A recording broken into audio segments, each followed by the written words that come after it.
আজকে শাশুড়ি মা বলছে আজকে তো নিরামিষ, তা আজকে নিরামিষের জন্য তুমি শুক্তো বানিয়ে ফেলো তো। তা বানানোর জন্য আমি উনানে কড়াই বসিয়ে দিয়েছি, কড়াইতে তেল দিয়ে দিলাম, তেলটা দিয়ে আমি বড়িটা ভেজে নিব। বিউলির ডালের বড়িটা ভাজা হয়ে গেছে, ভাজিয়ে নামিয়ে নিব। এরপরে আবারও তেল দিয়ে দিলাম, তেল দিয়ে উচ্ছে ভেজে নিব, লবণ হলুদ দিয়ে উচ্ছেটা ভেজে নিলাম, ভাজা হয়ে গেছে, আমি নামিয়ে নিব। এরপরে সেই তেলে 5 ফোড়ন দিয়ে দিলাম, 2টো শুকনো লঙ্কা দিয়ে দিলাম, তেজপাতা দিয়ে দিলাম।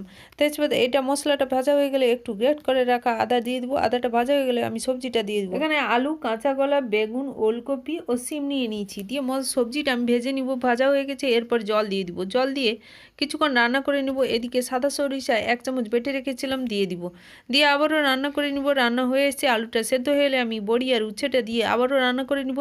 এরপরে অল্প একটু ঘি দিয়ে দিলাম, ঘি দিয়ে নামিয়ে নেব। এইভাবে ঝটপট বানিয়ে ফেলুন, উচ্ছে আর সবজি দিয়ে শুক্তো বানিয়ে ফেলুন। আমার এই ভিডিওটি কেমন লাগলো অবশ্যই লাইক, শেয়ার ও সাবস্ক্রাইব করবেন ও পাশে থাকবেন।